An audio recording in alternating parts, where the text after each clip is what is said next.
Un mot de science dans ce journal afin de mieux comprendre le cerveau humain, mais surtout afin de déterminer comment les neurotechnologies pourraient nous permettre de décrypter le fonctionnement de cet organe complexe. Des découvertes qui pourraient peut-être même soigner certaines pathologies du cerveau.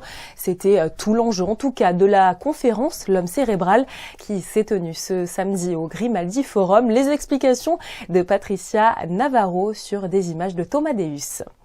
Le cerveau guide nos émotions, nos pensées ou nos comportements. Il est aussi au cœur de nos relations sociales et il joue un rôle clé dans certaines maladies comme celles de Parkinson et Alzheimer ou dans les troubles obsessionnels compulsifs.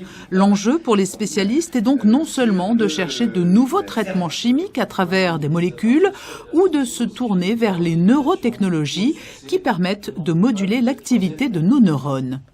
Un cerveau, c'est d'une complexité qui dépasse l'imagination. Comme je dis souvent, c'est en petit ce que l'univers est en grand.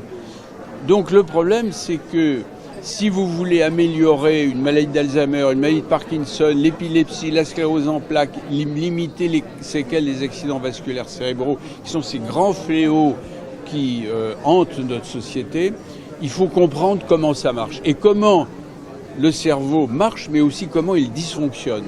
Mieux comprendre le cerveau donc au préalable, mais aujourd'hui les avancées de la neuroscience et des neurotechnologies sont telles que les traitements ont considérablement évolué et permettent des prises en charge beaucoup plus ciblées.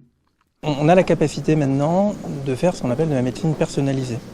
En faisant la médecine personnalisée, notamment avec l'IRM fonctionnel individuel, il y a 10 ans en arrière, l'IRM fonctionnel, on savait que dans la dépression, globalement, il y avait des zones qui fonctionnaient moins bien. Maintenant, à l'échelon individuel, on peut prendre l'imagerie d'un patient déprimé et de regarder quelle est la zone chez lui qui est perturbée. Ça c'est vrai dans la dépression, c'est vrai aussi dans le TOC. Et on commence à pouvoir le faire, notamment au CHPG, puisque le matériel est là.